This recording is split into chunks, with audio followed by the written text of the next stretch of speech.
Bismillahirrahmanirrahim. Assalamualaikum warahmatullahi wabarakatuh.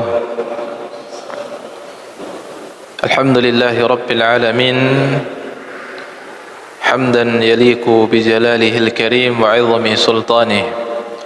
Asyhadu an la ilaha illallah wahdahu la syarika lah, ta'ziman li sya'nihi, wa asyhadu anna Muhammadan 'abduhu wa rasuluh, ad-da'i ila ridwani. Salawatullahi wassalamuhu alaihi wa ala alihi wa sahbihi wa man tabi'ahum bi ihsanin ila yaumiddin, amma ba'd. Hadirin yang dimuliakan Allah Subhanahu wa taala, alhamdulillah kita senantiasa bersyukur kepada Allah Subhanahu wa taala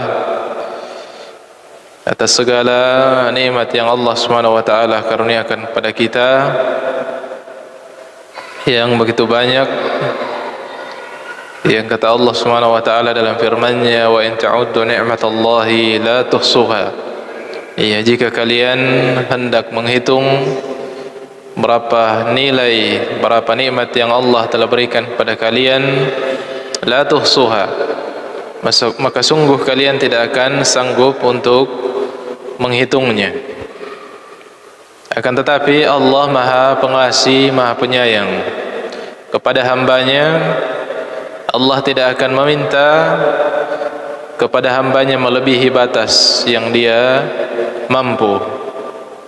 Allah hanya menuntut kepada kita untuk mensyukuri nikmat tersebut, dia dengan senantiasa meyakini tanpa ada keraguan sedikit pun bahwasanya segala yang kita miliki adalah karunia dari Allah Subhanahu wa taala, dan lisan kita adalah lisan yang senantiasa memuji, bukan banyak mengeluh. Dan kita buktikan bahwasanya kita betul-betul bersyukur kepada Allah Subhanahu wa taala dengan tunduk dan patuh kepadanya, taat kepadanya untuk menjalankan perintah-perintahnya dan menjauhi larangan-larangannya. Nah, sebagaimana perintah Allah Subhanahu wa taala,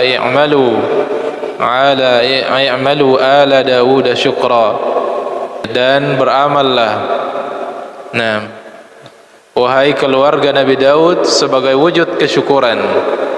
Wa qalilun min ibadiyas syakur, dan sungguh sangat sedikit dari hambaku yang betul-betul mencapai derajat golongan orang-orang yang bersyukur. Semoga Allah Subhanahu wa taala memasukkan kita dalam kategori tersebut. Nah, kategori hambanya yang bersyukur. Salawat dan salam senantiasa kita kirimkan kepada manusia yang paling bersyukur, ya Rasulullah sallallahu alaihi wasallam, yang telah mencontohkan kesyukuran yang sesungguhnya. Dan dalam hadis-hadis yang akan kita sebutkan, satu di antara bukti kesyukuran yang beliau perlihatkan atau cara bersyukur yang beliau lakukan kepada Allah Subhanahu wa taala atas segala nikmat yang Allah telah berikan kepadanya. Pembahasan kita masih pada bab fadilah atau targhib Nabi sallallahu alaihi wasallam berkaitan dengan qiyamul lail. Dan ini menunjukkan luar biasa keutamaan satu salat sunnah ini.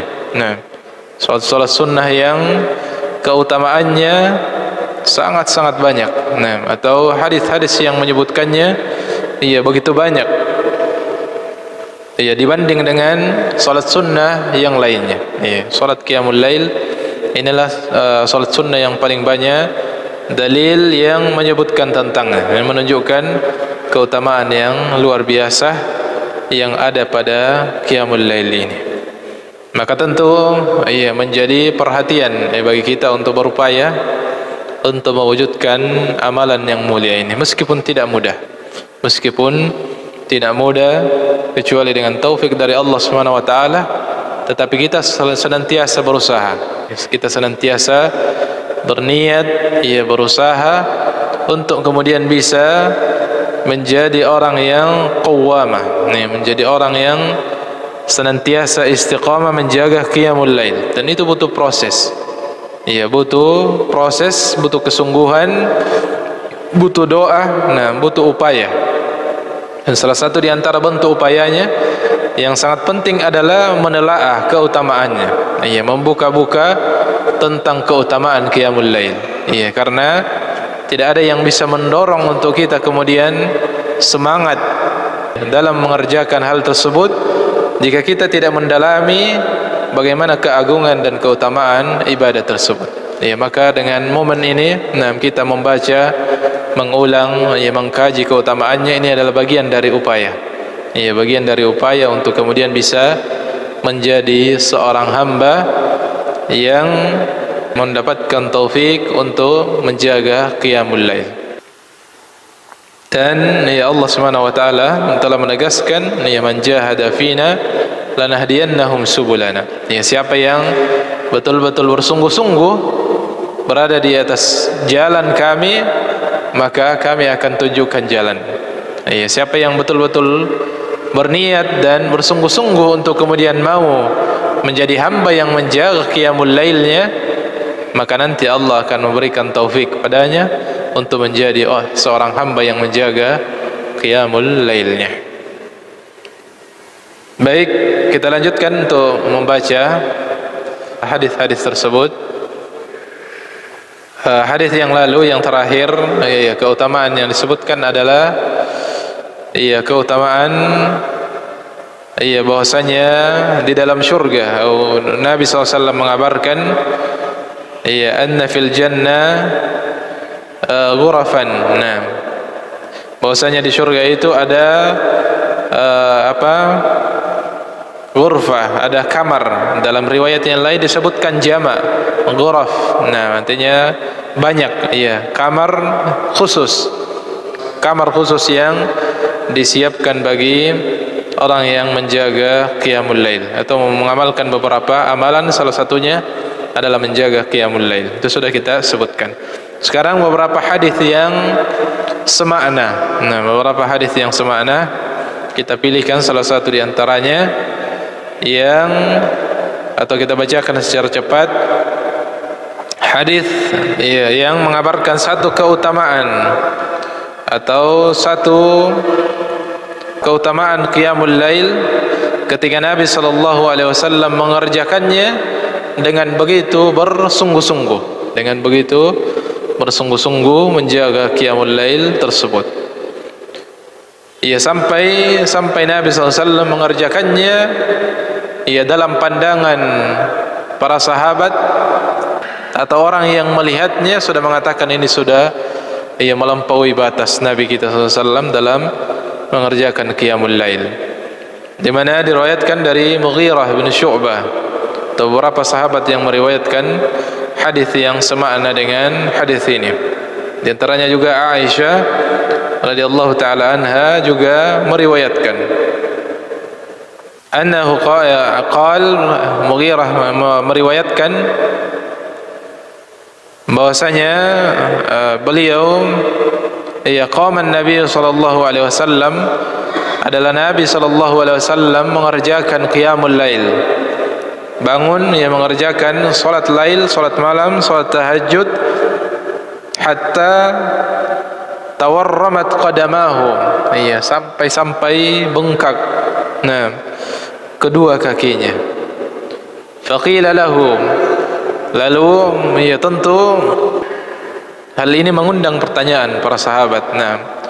Mengapa Nabi SAW dalam mengerjakan qiyamul lail ini sungguh-sungguh luar biasa? Bagaimana panjangnya itu salatnya? Bagaimana kesungguhannya dalam mengerjakan sampai memiliki athar pengaruh kepada kaki beliau sampai bengkak, kaki beliau berdiri. Begitu panjangnya qiyamul lail yang beliau kerjakan. Dan salah satu gambarannya dalam riwayat disebutkan terkadang beliau membaca ayat-ayat yang begitu panjang atau surah panjang, surah Al-Baqarah, ditambah dengan beberapa surah panjang setelahnya. Surah Al-Baqarah saja sudah berapa juz? Hampir 3 juz. dalam satu rakaat itu belum selesai, masih disambung dengan surah Ali Imran dan surah setelahnya. Nah, ini menunjukkan kesungguhan. Nah, kesungguhan beliau untuk mengerjakan qiyamul lail. Nah, maka wajar kalau punya pengaruh kepada kakinya.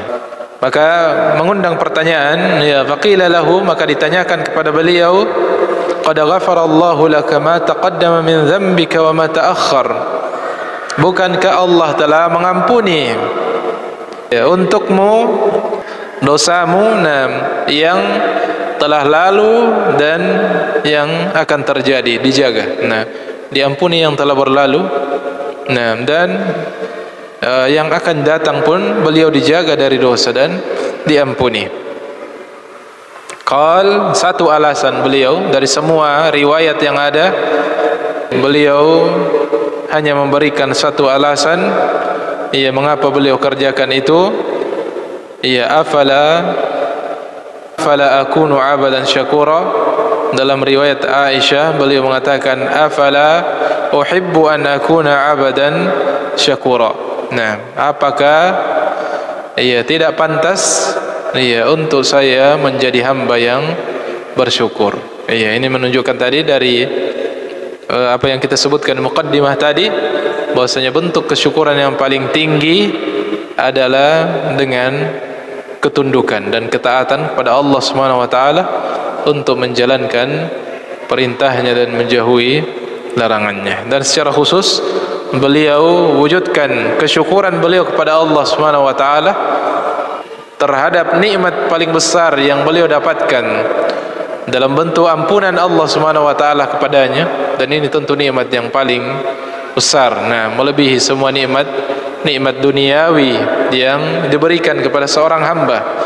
Ketika ada seorang hamba yang mendapatkan jaminan dari Allah Subhanahu wa taala bahwasanya telah diampuni dosa-dosamu yang telah lalu dan yang akan datang, yang konsekuensinya adalah engkau dijamin masuk surga. Nah, maka sungguh ini nikmat tidak ada duanya. Ini ketika seseorang sudah mendapatkan rekomendasi dari Allah Subhanahu wa taala bahwasanya engkau dijamin masuk surga, maka nikmat tersebut yang membuat beliau justru semakin semangat dalam beribadah. Dan bukan justru terlena dengan nikmat tersebut. Bahkan beliau beribadah melebihi batas wajar, ibadah-ibadah ahli ibadah dan para sahabat yang ada di masa itu. Sampai sahabat-sahabat yang dikenal dengan kekuatan mereka dalam beribadah, saya lupa sahabat yang meriwayatkan salat lail Nabi SAW sampai mau kabur dari salat itu. Nah, sekiranya beliau tidak khawatir jangan sampai dianggap seorang yang munafik, maka beliau akan mundur. Nah, beliau akan kabur dan menyudahi salatnya sebelum Nabi berhenti. Akan tetapi beliau berusaha untuk bertahan, dan ini menunjukkan bahwasanya Nabi adalah sosok ahli ibadah yang tidak ada duanya. Nah, tidak ada duanya dalam beribadah. Maka ini diantara bentuk atau tata cara untuk mensyukuri nikmat Allah Subhanahu wa taala, dan dipilihnya qiyamul lail oleh Nabi sallallahu alaihi wasallam menjadi satu ibadah yang beliau tonjolkan sebagai bentuk kesyukuran kepada Allah Subhanahu wa taala terhadap nikmat besar yang beliau dapatkan, adalah menunjukkan keutamaan. Nah, itu keutamaan qiyamul lail. Ketika Nabi menjadikannya sebagai amalan yang beliau tonjolkan sebagai bentuk kesyukuran kepada Allah Subhanahu wa taala. Maka ini menjadi poin catatan bagi kita atas segala nikmat yang Allah Subhanahu wa taala berikan, selain tentunya ibadah-ibadah yang lainnya. Maka mari kita wujudkan kesyukuran kita kepada Allah Subhanahu wa taala dengan menjaga qiyamul lail. Mulai dari yang paling standar. Dan tentu kita mengetahui kualitas kita masing-masing, maka mari kita berproses. Mari kita bertahap untuk dan bersungguh-sungguh untuk kemudian ingin menjadi hamba yang menjaga qiyamul lail tersebut, sehingga Allah Subhanahu wa taala memberikan taufik kepada kita. Karena taufik Allah Subhanahu wa taala akan datang ketika kita telah menunjukkan kesungguhan dan upaya yang jujur bahwasanya kita ingin menjadi hamba yang menjaga qiyamul lail. Sebagaimana kaidah umum tadi, man jahada fina lanahdiyannahum subulana. Siapa yang bersungguh-sungguh untuk menapaki jalan kami, untuk menjalankan satu dari perintah dari ajaran agama ini, maka Allah akan berikan jalannya. Dan itu dimulai secara bertahap, secara bertahap, mulai dari salat witir.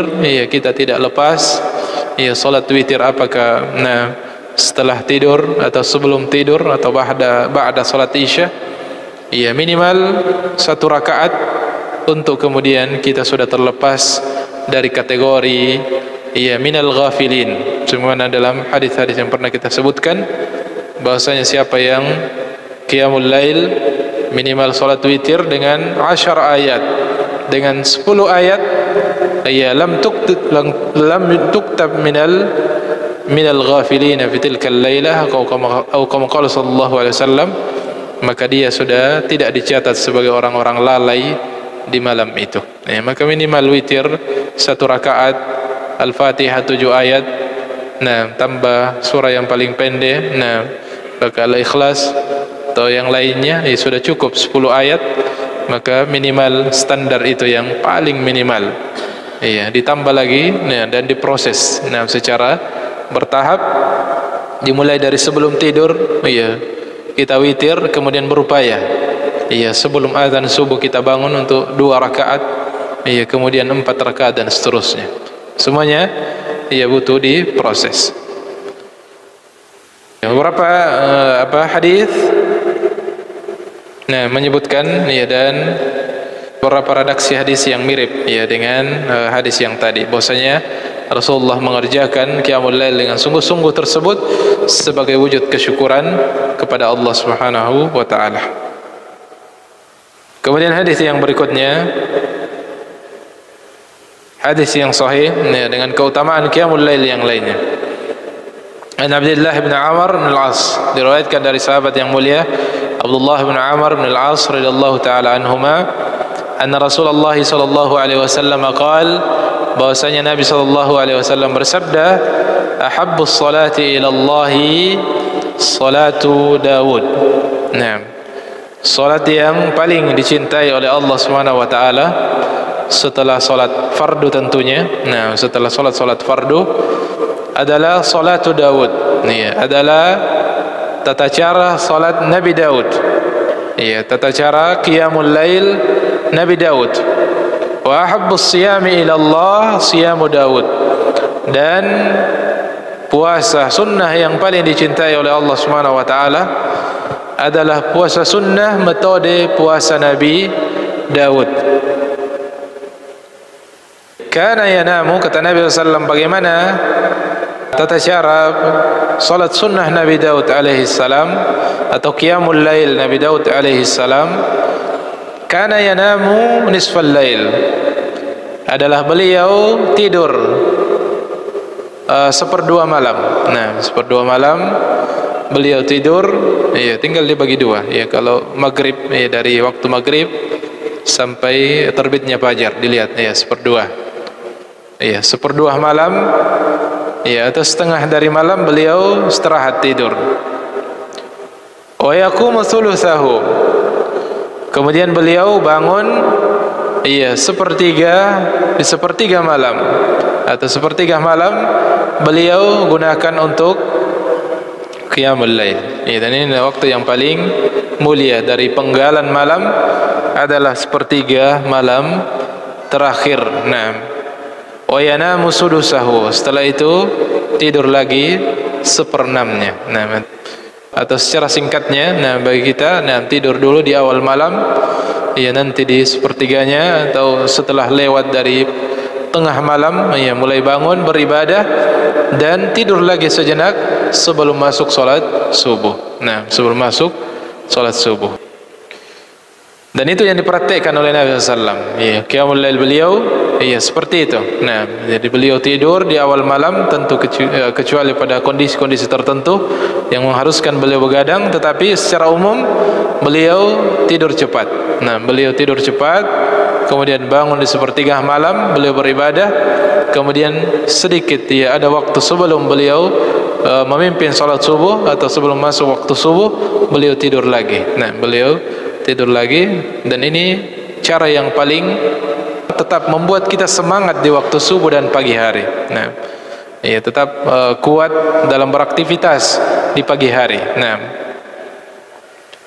adapun puasanya ini yang masyhur. Nah, cara puasa Nabi Daud adalah yasumu yauman wa yuftiru yauman. Nah, ini salat sunnah yang paling tinggi tingkatannya adalah puasa sunnah Nabi Daud alaihi salam. Nah, yaitu dengan puasa satu hari, nah kemudian besoknya tidak lagi, setelahnya puasa lagi, selang-seling. Nah, puasa dan tidak puasa. Ya, ini puasa yang paling istiqamah.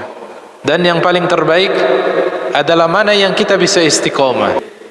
Yang paling terbaik bagi kita adalah mana yang kita bisa istiqamah, iya, menjaganya. Itulah yang terbaik. Kalau salat kita memilih, iya, salat Nabi Daud, nah, metode qiyamul lail Nabi Daud alaihi salam, tetapi hanya satu malam, nah, kemudian ya beberapa malam lagi, nah, tidak ada, nah, maka ini ya bukan yang mulia. Lebih mulia daripada witir, nah, setiap malam sebelum tidur tetapi rutin. Nah, ketimbang metode ini tapi hanya sekali saja, nah, kemudian ditinggalkan, nanti lama lagi baru dilaksanakan, maka ini tidak afdal. Tetapi yang ketika kita mampu untuk istiqamah menjaga ini, maka tentu ini yang paling mulia. Begitupun puasa. Lihat kondisi kita, mana yang kita mampu istiqamah, itulah yang kita jaga. Nah, itulah yang kita jaga.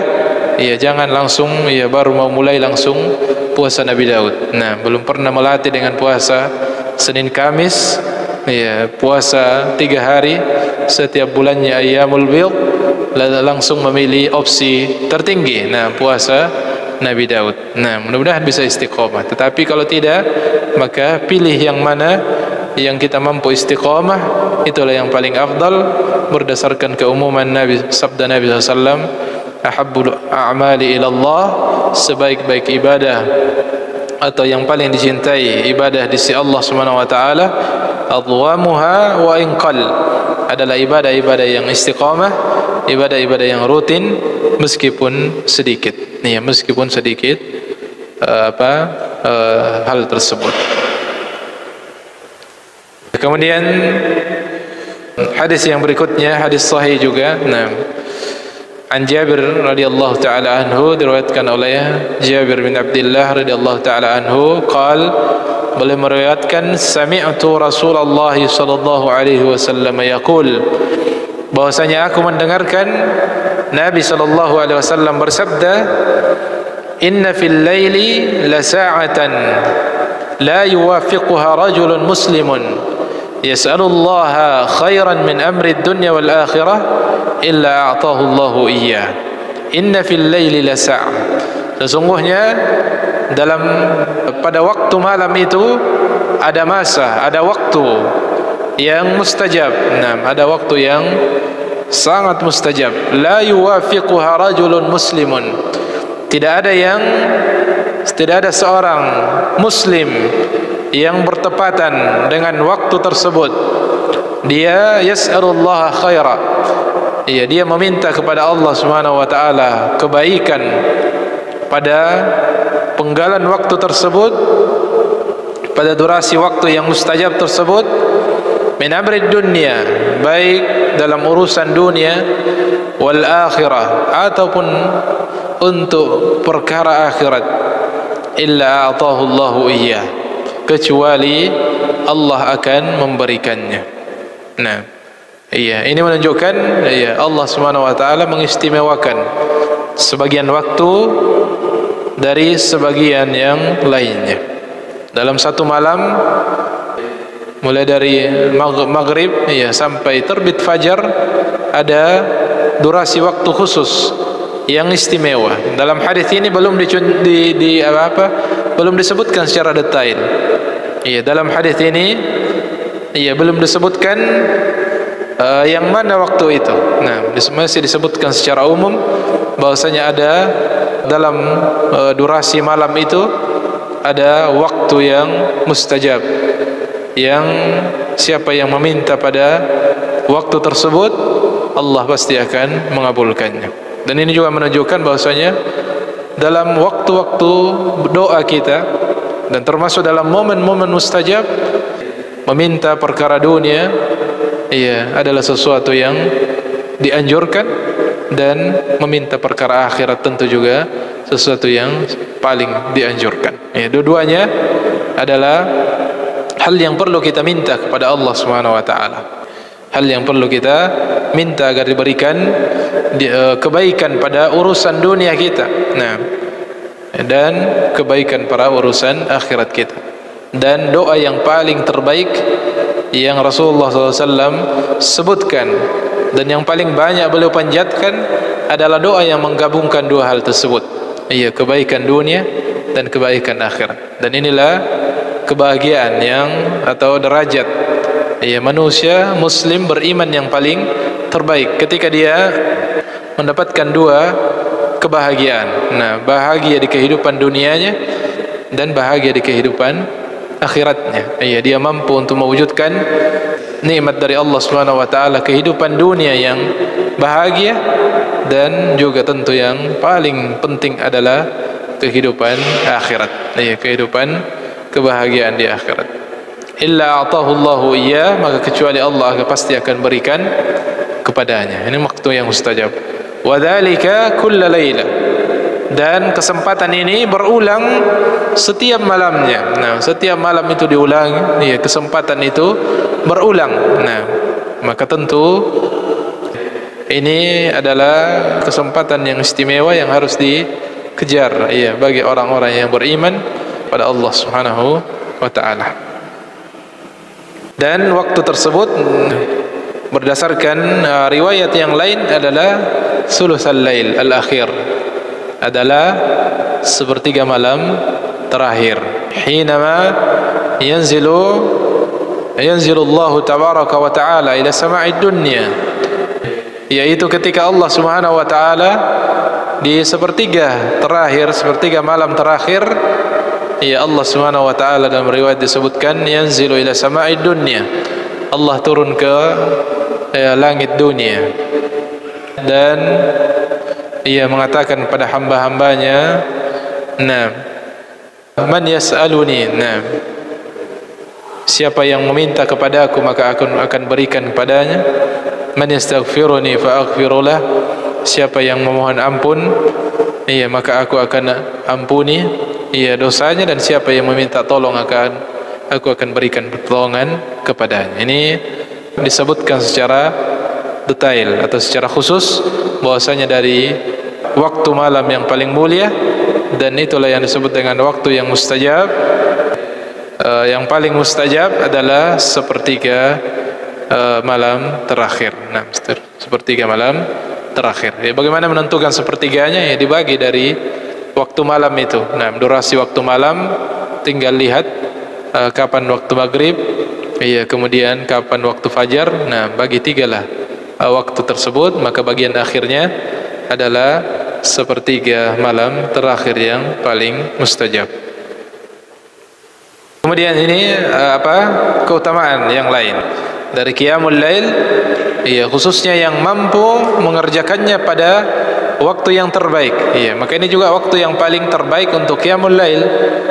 Waktu yang paling terbaik untuk qiyamul lail adalah sepertiga malam terakhir, atau bagian sepertiga akhir dari malam. Itulah waktu yang paling baik untuk qiyamul lail. Hadis yang berikutnya menyebutkan keutamaan yang lain.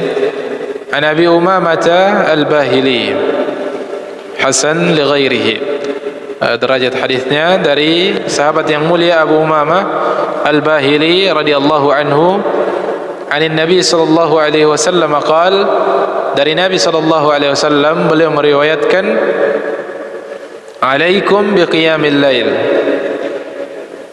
Hendaknya kalian mengerjakan qiyamul lail. Iya, bahkan alaikum biasa menunjukkan wajib, namun tentu qiyamul lail dengan dalil-dalil yang lainnya ia menurunkan pada derajat sunnah, ya, tidak sampai pada derajat wajib. Tetapi Rasulullah memerintahkan alaikum biqiyamil lail, hendaknya ya kalian mengerjakan qiyamul lail. Fa innahu da'bus salihin qablakum, karena sesungguhnya qiyamul lail ini adalah ciri jalan orang-orang saleh sebelum kalian. Dan ini menjadi karakter, ciri orang-orang saleh sebelum kalian. Wa qurbatun ila rabbikum, dan merupakan bentuk pendekatan kepada Allah Subhanahu wa taala. Bentuk taqarrub yang paling terbaik kepada Allah Subhanahu wa taala. Wa maghfaratun lis-sayyi'at, dan qiyamul lail adalah penghapus bagi keburukan. Wa manhatun 'anil itsmi, dan penggugur bagi dosa-dosa. Penggugur bagi dosa-dosa. Ini keutamaan. Beberapa poin keutamaan yang disebutkan oleh Nabi SAW dalam hadis ini. Pertama, Rasulullah memerintahkan, meskipun dia tidak sampai pada wajib, tetapi beliau memberikan penekanan alaikum. Ketika orang-orang Arab mengatakan alaikum, maka itu satu kewajiban, satu keharusan. Meskipun tentu qiyamul lail tidak sampai pada derajat wajib, karena dalil-dalil yang lain yang menunjukkan bahwasanya dia bukan ibadah yang wajib. Tetapi dengan adanya penekanan alaikum biqiyamil lail, ini menunjukkan perkara yang sangat penting terhadap ibadah yang sunnah ini, atau sunnah yang sangat muakkadah, qiyamul lail. Fa innahu da'bus salihin, karena ini adalah jalan dan karakter ciri orang-orang soleh sebelum kalian. Ini ciri seorang yang dikenal sebagai salafus saleh yang terdahulu, di antara yang mereka sangat mereka jaga adalah qiyamul lail. Qiyamul lail. Maka ketika kita ingin membersamai mereka, membersamai mereka dalam satu ciri khas ini, maka mari kita berusaha untuk berupaya, berusaha dan berupaya untuk berproses, kemudian bisa menjaga qiyamul lail sehingga kita bisa sama dengan mereka, sama dengan mereka pada ciri ini, menjadi orang-orang yang menjaga qiyamul lail. Wa qurbatun ila rabbikum, dan qiyamul lail merupakan bentuk qurbat, bentuk taqarrub yang sangat mulia kepada Allah Subhanahu wa taala. Mengapa? Karena orang yang bangun qiyamul lail ini menunjukkan kecintaan yang luar biasa, yang jujur kepada Allah Subhanahu wa taala. Dan orang yang telah merasakan manisnya taqarrub kepada Allah Subhanahu wa taala, karena dia mampu, nanti disebutkan dalam hadis yang lain, mampu meninggalkan kenikmatan-kenikmatan dunia, sesuatu yang disenangi secara tabiat dan hawa nafsu, untuk kemudian mendatangi qiyamul lail. Untuk mendatangi qiyamul lail bentuk taqarrub kepada Allah Subhanahu wa taala, bentuk kesungguhan, kejujuran bahwasanya dia mencintai Allah Subhanahu wa taala. Wa kullu man yuhibbu, dan setiap yang mencintai sesuatu, maka dia akan senang untuk membersamainya. Bahkan lebih khusus senang untuk memiliki waktu yang khusus dengannya. Dan siapa yang cinta kepada Allah Subhanahu wa taala, maka dia akan senang untuk bertaqarrub kepadanya di saat kebanyakan manusia sedang lalai. Dan bentuk taqarrub secara khusus karena Allah Subhanahu wa taala, khususnya ketika di sepertiga malam terakhir, di saat Allah Subhanahu wa taala memberikan kekhususan kepada hambanya yang bangun di sepertiga malam terakhir dan menawarkan kepadanya tawaran yang luar biasa. Ya, adakah yang mau beristighfar, maka aku akan ampuni. Adakah yang mau meminta, maka aku akan berikan. Adakah yang mau meminta tolong, maka aku akan berikan pertolongan kepadanya. Makanya takarrub yang luar biasa kepada Allah Subhanahu wa taala. Wa maghfaratun lis-sayyi'at. Ya, dan ini adalah kesempatan untuk menggugurkan dosa. Secara umum, salat adalah ibadah yang menggugurkan dosa. Nah, secara umum, salat adalah ibadah yang menghapus dosa. Sebagaimana di pembahasan sebelumnya, sujud seseorang ketika dia sujud, nah, ka'anna ala qatifaihi, seperti orang yang di atas pundaknya ada dzanuban, nah, ada bejana yang terisi, nah, dengan dosa-dosa yang ketika dia ruku dan sujud, dosa-dosa tersebut tumpah dan berguguran.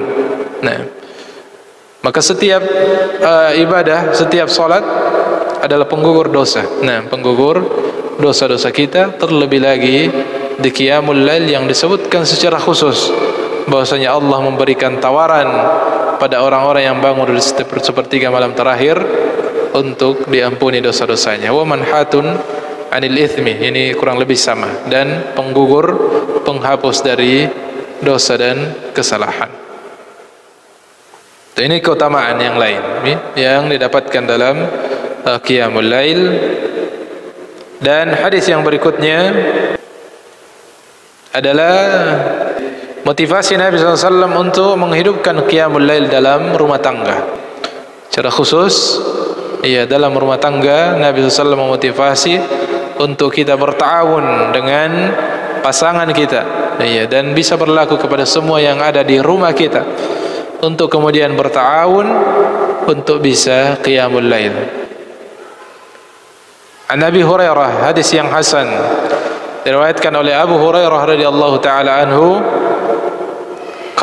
beliau meriwayatkan qala Rasulullah sallallahu alaihi wasallam, bahwasanya Rasulullah sallallahu alaihi wasallam bersabda, rahimallahu rajulan,